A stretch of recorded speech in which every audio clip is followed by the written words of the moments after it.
শুধুমাত্র ইহুদি হওয়ার অপরাধে হিটলারের ঘাতক বাহিনীর হাতে প্রাণ দিতে হয়েছিল অসংখ্য মানুষকে।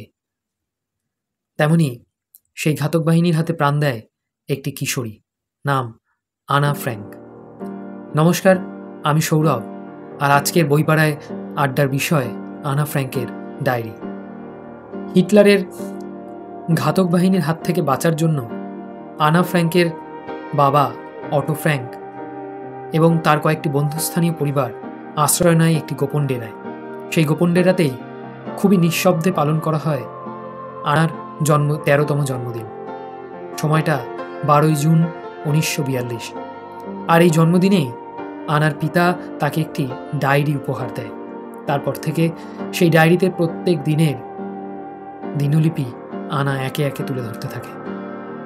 সেখানে ধরা পড়ে দর্শন, সাহিত্য, বিজ্ঞান, দ্বিতীয় বিশ্বযুদ্ধ, ইহুদিদের লাঞ্ছনা, জীবনবোধ, প্রেম এবং তার প্রথম প্রেম। 2 বছর 2 মাস ধরে এই দিনলিপির পাতা একে একে ভরতে থাকে।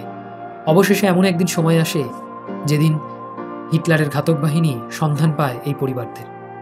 দ্বিতীয় বিশ্বযুদ্ধের পর আনা তখন হারিয়ে যায় এই বন্দি শিবিরের অন্ধকারে। মেয়ের একটি স্মৃতিচিহ্নকে সবার সামনে তুলে ধরতে তিনি বই আকারে প্রকাশ করেন এই দিনলিপিকে। তারপর বাকিটা ইতিহাস। পৃথিবীর এমন কোনো ভাষা নেই যেই ভাষায় এই ডায়েরিটি বা এই বইটি অনুবাদ করা হয়। তেমনি বাংলা ভাষাতেও অনুবাদ করা হয় আনা ফ্র্যাঙ্কের ডায়েরি। এই সেই বই, নাথ ব্রাদার্সের পাবলিশ করা, এবং যিনি ভাষান্তর করেন তিনি সুভাষ মুখোপাধ্যায়, একজন নামকরা কবি, একজন নামকরা লেখক।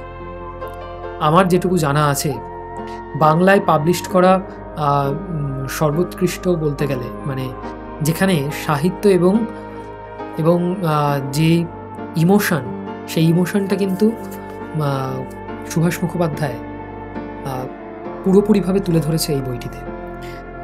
তাই অন্য কোনো বাংলায় পাবলিশ করা বই পড়ার চাইতে আমি পার্সোনালি সাজেস্ট করব যে তোমরা যদি সুভাষ মুখোপাধ্যায়ের এই বইটি পাও, অবশ্যই পড়ে দেখো। এটা একটা ইতিহাস, যে ইতিহাসটাকে অবলম্বন করে অনেক নাটক মঞ্চস্থ হয়েছে এবং অনেক ধরনের সিনেমাও তৈরি হয়েছে। দেখা হচ্ছে আর একটা নতুন ভিডিওতে, আর একটা নতুন বইয়ের গল্প নিয়ে।